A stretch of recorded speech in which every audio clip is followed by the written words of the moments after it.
Você já parou para pensar até onde uma família seria capaz de ir por dinheiro e poder? E se eu te dissesse que existe gente disposta a destruir a própria filha, manipular cada decisão dela, controlar cada passo, tudo em nome de uma herança milionária? A história que você vai ouvir agora é real e vai te mostrar como um simples segurança veterano de guerra descobriu uma das maiores traições familiares que você já viu. Fica até o final, porque essa história tem reviravoltas que você não vai acreditar. Thomas Martinez tinha 52 anos quando começou a trabalhar como segurança na Martinez Holdings, uma das maiores empresas de investimentos imobiliários do país. O nome da empresa coincidia com o dele por puro acaso, mas isso sempre arrancava um sorriso dele quando alguém perguntava se ele era parente do dono. Thomas era um homem de poucas palavras, ombros largos, postura militar que nunca abandonou mesmo depois de 20 anos fora do exército. Ele tinha servido em 3 missões no exterior, visto coisas que preferiu esquecer, e voltado para casa com algumas cicatrizes físicas e outras que ninguém via. Depois de deixar o serviço militar, Thomas teve dificuldade de se adaptar à vida civil. Trabalhou em segurança privada, fez alguns bicos como instrutor de defesa pessoal, mas nada parecia preencher o vazio. Até que uma agência de recrutamento especializada em veteranos o indicou para a vaga na Martinez Holdings. O salário era bom, os benefícios excelentes e o trabalho parecia tranquilo. Monitorar câmeras, fazer rondas no prédio, garantir que tudo corresse bem. Para alguém acostumado com zonas de guerra, aquilo parecia férias. O dono da empresa era Eduardo Martinez, um homem de 68 anos, self-made como gostava de se apresentar. Ele tinha construído o império do zero, começando com um pequeno negócio de compra e venda de imóveis e transformando aquilo numa máquina de fazer dinheiro. Eduardo era respeitado no meio empresarial, conhecido por ser duro nas negociações, mas justo com os funcionários. Ele tinha uma esposa, Margaret, elegante e fria como gelo, e 3 filhos, 2 homens, Ricardo e Fernando, ambos na casa dos 40, e uma filha mais nova, Isabela, de 27 anos. Thomas raramente via a família Martinez. Eles tinham entradas privadas, elevadores exclusivos, andavam cercados de assistentes, mas de vez em quando, principalmente tarde da noite quando o prédio estava vazio, ele cruzava com algum deles. Ricardo e Fernando eram arrogantes, do tipo que nem olhava nos olhos de quem consideravam inferiores. Margaret era educada, mas distante, sempre impecável, sempre calculada. Eduardo, curiosamente, era o mais acessível. Algumas vezes parou para conversar com Thomas, perguntou sobre seu tempo no exército, agradeceu pelo serviço prestado ao país. Isabela era diferente. Ela tinha algo de frágil, de perdido. Nos primeiros meses, Thomas a via passando pelos corredores sempre acompanhada da mãe ou de algum assistente, nunca sozinha. Ela era bonita, cabelos castanhos longos, olhos azuis claros que pareciam sempre tristes, como se carregasse um peso invisível. Ela trabalhava na empresa, tinha um cargo de diretora de projetos especiais, mas Thomas notou que ela parecia mais uma marionete do que uma executiva. Sempre concordava com tudo, nunca dava opinião própria. Vivia grudada no celular como se estivesse constantemente prestando contas para alguém. A primeira vez que Thomas realmente prestou atenção a Isabela foi numa noite de quinta-feira, quase 10 da noite. Ele estava fazendo a última ronda do dia quando ouviu um choro abafado vindo de um dos banheiros femininos. Do 12º andar, ele hesitou. Não era exatamente protocolo entrar num banheiro feminino, mas aquele choro tinha algo de desesperado, de angustiante. Ele bateu na porta. "Tem alguém aí? Está tudo bem? Sou da segurança." O choro parou imediatamente. Silêncio. Então uma voz feminina, trêmula. "Estou bem. Só preciso de 1 minuto." Thomas reconheceu a voz. Era Isabela. Ele ficou ali parado, sem saber o que fazer. Parte dele queria respeitar a privacidade dela e ir embora. Mas outra parte, aquele instinto que tinha salvado sua vida e a de seus companheiros tantas vezes, dizia que algo estava errado. "Senhorita Martinez, com todo respeito, a senhora não parece bem. Posso chamar alguém? Sua mãe?" Ou, "Não." A resposta veio rápida, quase desesperada. "Não chama ninguém. Por favor, eu só preciso de um momento." Thomas esperou. 5 minutos depois, a porta se abriu. Isabela saiu, os olhos vermelhos e inchados, a maquiagem borrada. Ela tentou forçar um sorriso, mas falhou miseravelmente. "Desculpa. Dia difícil." Thomas assentiu. "Todos temos esses dias." "Tem certeza que tá tudo bem? Posso pedir para alguém te levar para casa?" "Não. Meu motorista tá esperando." Ela começou a se afastar, mas então parou e olhou para ele. "Obrigada por por se importar. A maioria das pessoas não faria isso. E foi embora, deixando Thomas com uma sensação estranha no peito. Depois daquele dia, ele começou a notar mais coisas. Isabela sempre estava acompanhada, sempre sendo observada. Ela não tomava decisões sozinha, nem pequenas como escolher onde almoçar. Seu celular tocava constantemente, e toda vez que atendia, sua postura mudava, ficava tensa, assustada. Ela concordava com tudo que falavam do outro lado da linha, com a voz baixa e submissa. Thomas começou a observar discretamente. Não era da conta dele, mas algo naquela situação o incomodava profundamente. Ele tinha visto abuso antes, sabia reconhecer os sinais, e tudo ali gritava que Isabela estava sendo controlada, manipulada, mantida numa redoma sufocante. As coisas ficaram mais claras numa noite de sexta, quase meia-noite. Thomas estava na sala de monitoramento quando viu pelas câmeras uma discussão acalorada acontecendo na sala de conferências do 15º andar. Eduardo, Margaret, Ricardo e Fernando estavam lá, junto com Isabela. Ele não conseguia ouvir o que diziam, mas a linguagem corporal era clara. Os quatro estavam confrontando Isabela, que estava sentada, encolhida na cadeira, claramente em desvantagem. Thomas viu o Ricardo apontar o dedo para Isabela, viu Fernando bater com a mão na mesa, viu Margaret falar algo que fez Isabela começar a chorar. Eduardo apenas observava, os braços cruzados, a expressão dura. Então, de repente, Isabela se levantou e saiu correndo da sala. Os outros quatro ficaram ali, conversando entre si como se nada tivesse acontecido. Thomas sabia que não devia se envolver. Não era problema dele, mas aquela cena o incomodou tanto que ele decidiu quebrar o protocolo. Ele pegou o elevador até o 15º andar e encontrou Isabela sentada no chão do corredor, abraçando os joelhos, chorando silenciosamente. Senhorita Martinez, ele disse suavemente. Posso ajudar em alguma coisa? Ela levantou o rosto, surpresa de vê-lo ali. Você não devia estar aqui. Tecnicamente é meu trabalho estar em todos os lugares do prédio, ele respondeu, sentando-se no chão ao lado dela, respeitando uma distância segura. O que aconteceu? Isabela olhou para ele por um longo momento, como se estivesse decidindo se podia confiar. Então, talvez porque era tarde, porque estava esgotada, porque precisava desesperadamente falar com alguém que não fizesse parte daquele círculo tóxico, ela começou a falar. Eles querem me casar, ela disse, a voz trêmula, com um homem que eu mal conheço, o filho de um parceiro de negócios do meu pai. Ele tem 53 anos, é divorciado 2 vezes, e eles acham que é um ótimo negócio, porque é tudo sobre negócios. Sempre foi. Thomas sentiu a raiva subir. E você? O que você quer? Não importa o que eu quero. Nunca importou. Ela limpou as lágrimas com as costas da mão. Desde que eu nasci, tudo na minha vida foi planejado por eles. Onde eu estudei, o que estudei, com quem me relacionei, onde trabalho. Eu sou só uma peça no tabuleiro deles. Uma ferramenta para fazer alianças, fechar negócios. Eu não sou uma pessoa para eles, sou um ativo. Você tem 27 anos, Thomas disse calmamente. Você é adulta. Pode dizer não. Isabela riu, mas era um riso amargo, sem alegria. Você não entende. Eu não tenho nada. Zero.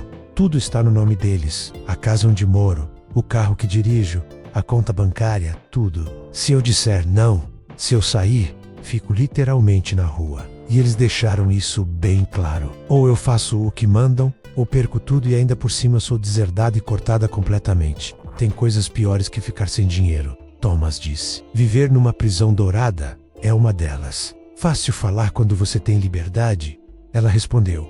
Mas não havia raiva na voz, só exaustão. Eu não sei fazer nada. Nunca trabalhei de verdade. Nunca tive que me virar sozinha. Eles me mantiveram dependente propositalmente. Eu sou. Ela pausou. A voz quebrando. Eu sou uma refém da minha própria família. Thomas ficou em silêncio por um momento. Então disse. Eu vi muita gente em situações impossíveis. Zonas de guerra, lugares sem esperança. E sabe o que aprendi? Que sempre há uma saída. Pode não ser fácil. Pode ser a coisa mais difícil que você já fez. Mas sempre existe. Isabela olhou para ele com aqueles olhos azuis cheios de lágrimas. Por que você se importa? Você nem me conhece. Porque eu reconheço quando alguém está sendo manipulado, abusado. E não importa quem você é, ou quanto dinheiro sua família tem. Ninguém merece viver assim. Eles ficaram ali sentados por mais alguns minutos em silêncio. Então Isabela se levantou. Obrigada, ela disse baixinho, por ouvir, por se importar. Mas por favor, Não fala nada para ninguém sobre isso. Se eles souberem que eu falei, não vou falar nada. Thomas prometeu. Mas se precisar de ajuda, de verdade, você sabe onde me encontrar. Ela assentiu e foi embora, deixando Thomas com um sentimento ruim no estômago. Ele sabia que tinha acabado de se meter em algo complicado, mas não conseguia simplesmente ignorar. Nos dias seguintes, Thomas começou a investigar discretamente. Ele tinha contatos, pessoas que deviam favores, gente que sabia acessar informações que não estavam disponíveis publicamente. O que ele descobriu foi ainda pior do que imaginava. Eduardo Martinez estava doente. Câncer terminal no máximo 6 meses de vida. E mantendo isso em segredo absoluto. A empresa estava prestes a passar por uma transição complicada. E havia cláusulas no testamento que Thomas conseguiu descobrir através de um advogado amigo. Isabela era a principal herdeira. Ficaria com 51% das ações da empresa. Ricardo e Fernando receberiam 20% cada. E Margaret, os 9% restantes. Mas havia uma cláusula específica. Se Isabela se casasse antes da morte de Eduardo, o controle acionário seria dividido igualmente entre os 3 filhos, com Margaret mantendo o poder de veto em decisões importantes. Em outras palavras, se Isabela casasse, ela perderia o controle da empresa. Tudo fazia sentido agora. Eles não estavam tentando casar Isabela por alianças de negócios. Estavam tentando tirar dela o controle da empresa. Ricardo e Fernando queriam poder. E Margaret queria garantir que continuaria mandando mesmo depois da morte do marido. Isabela era o obstáculo, então a solução era manipulá-la, coagi-la a casar antes que Eduardo morresse. Thomas sabia que precisava contar isso para Isabela, mas precisava fazer com cuidado. Se a família descobrisse que ele estava fuçando, não só perderia o emprego, mas poderia enfrentar problemas maiores. Pessoas com aquele nível de poder e dinheiro não hesitavam em destruir quem atrapalhasse seus planos. Ele esperou a oportunidade certa. Veio numa terça-feira à noite. Isabela tinha ficado até tarde trabalhando. Estava sozinha no escritório. Thomas bateu na porta. Senhorita Martinez, posso falar com você? É importante. Ela olhou surpresa, mas fez sinal para ele entrar. Thomas fechou a porta e foi direto ao ponto. Eu descobri algumas coisas que você precisa saber. Sobre sua família, sobre a empresa, sobre por que eles estão te pressionando tanto para esse casamento. Isabela ficou pálida. Como você, não importa como. O que importa é que seu pai está doente. Muito doente. E tem um testamento que te deixa como principal herdeira, mas só se você não casar antes dele morrer. Ele explicou tudo, mostrou documentos que tinha conseguido, provas do estado de saúde de Eduardo, cópias das cláusulas do testamento. Isabela ouviu em silêncio, o rosto ficando cada vez mais pálido, as mãos tremendo. Eles estão me manipulando, ela finalmente disse. A voz quase inaudível. Minha própria família está me usando como peça de xadrez para garantir poder depois que meu pai morrer. Exatamente, Thomas confirmou. E você precisa decidir o que vai fazer com essa informação. Isabela ficou em silêncio por um longo tempo. Thomas viu as emoções passarem pelo rosto dela. Choque, raiva, tristeza, determinação. Eu preciso falar com meu pai. Ela disse finalmente. Ele precisa saber que isso está acontecendo. Você tem certeza? Isso vai causar um terremoto na sua família. Eu não me importo mais. Eu estou cansada de ser manipulada, de ser tratada como um objeto. Se eles querem guerra, vão ter. Thomas assentiu. Então você vai precisar de ajuda. E eu conheço algumas pessoas que podem garantir sua segurança e seus direitos. Nas semanas seguintes, Isabela, com a ajuda de Thomas, montou um plano. Ela contratou advogados de fora, especialistas em direito sucessório e corporativo. Conseguiu documentar todas as tentativas de manipulação. Gravou conversas com a mãe e os irmãos, onde eles deixavam claro suas intenções. Reuniu provas suficientes para não só expor o esquema, mas garantir que teria proteção legal. O confronto final aconteceu numa manhã de segunda-feira. Eduardo tinha convocado uma reunião de família no escritório. Ele ainda não sabia que Isabela estava ciente de tudo.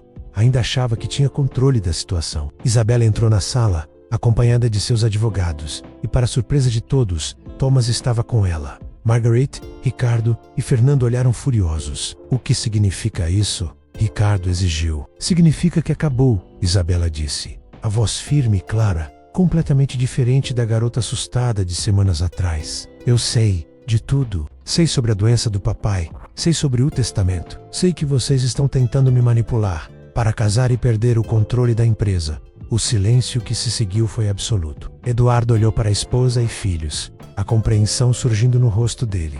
Isso é verdade? Ele perguntou, a voz grave. Margaret tentou negar. Ricardo começou a gaguejar alguma justificativa, mas Eduardo levantou a mão silenciando a todos. Isabela, ele disse, olhando para a filha. Como você descobriu? Alguém se importou o suficiente para me contar a verdade? Ela respondeu, olhando rapidamente para Thomas. Alguém que não tinha nada a ganhar me ajudando, que só fez porque era o certo. Eduardo olhou para Thomas, depois de volta para a filha e finalmente para a esposa e filhos. Vocês me decepcionaram, ele disse baixinho, profundamente. O que se seguiu foi uma transformação completa. Eduardo, confrontado com a traição da própria família, mudou completamente o testamento. Isabela se tornou CEO imediata da empresa, com plenos poderes. Ricardo e Fernando foram removidos de cargos de liderança, mantendo apenas pequenas participações acionárias. Margaret foi cortada completamente. A família se despedaçou. Margaret entrou com processo de divórcio. Ricardo e Fernando tentaram contestar as mudanças, mas não tinham base legal. Isabela, pela primeira vez na vida, estava no controle do próprio destino. Eduardo viveu mais 4 meses. Nos últimos dias, ele e Isabela fizeram as pazes. Ele pediu desculpas por ter permitido que a família controlasse tanto, por não ter visto o que estava acontecendo debaixo do nariz dele. Ela perdoou, porque guardar rancor não ia trazer paz para nenhum dos dois. Thomas continuou trabalhando na empresa, agora sob nova administração. Isabela fez questão de mantê-lo, não só como segurança, mas como consultor de confiança. Ela transformou a empresa, tornou a cultura organizacional mais humana, implementou políticas de proteção aos funcionários. Hoje, 3 anos depois, a Martinez Holdings é uma empresa diferente. Isabela se casou, mas com alguém que ela escolheu, alguém que a ama de verdade e respeita quem ela é. Ela se tornou uma empresária respeitada, conhecida não só pela competência, mas pela integridade. Thomas, por sua vez, encontrou um propósito que não tinha, desde que deixou o exército. Ele ajudou alguém que precisava, lutou por alguém que estava sendo abusado, fez a coisa certa, mesmo quando poderia ter simplesmente olhado para o outro lado. E isso, para ele, valeu mais que qualquer medalha ou reconhecimento. A história de Isabela e Thomas nos ensina várias lições importantes. Primeiro, que família nem sempre significa amor incondicional. Às vezes, as pessoas mais próximas são as que mais nos machucam. Segundo, que poder e dinheiro podem corromper até os laços mais sagrados. Terceiro, que sempre vale a pena lutar pela própria liberdade, não importa quão difícil seja. E finalmente, que às vezes a ajuda vem de onde menos esperamos, de alguém que não tem obrigação nenhuma de se importar, mas escolhe fazer a diferença mesmo assim. Isabela hoje diz que Thomas salvou a vida dela.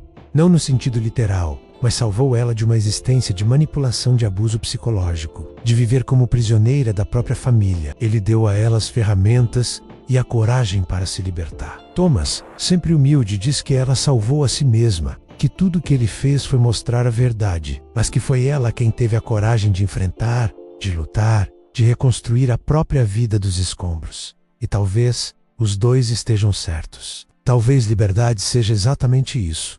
Alguém iluminando o caminho, e você tendo a coragem de caminhar nele. Então, o que você achou dessa história? Se ela te tocou de alguma forma, deixa aquele like aqui embaixo, e se inscreve no canal, para não perder mais histórias incríveis como essa. E me conta nos comentários, você já viu, ou viveu alguma situação de manipulação familiar? Como lidou com isso? Vamos conversar. E olha, não para por aqui. Logo ali em cima tem outro vídeo que eu tenho certeza que você vai adorar. Vale muito a pena conferir. Muito obrigado por assistir até o final. Você é incrível por estar aqui. Um grande abraço e até o próximo vídeo.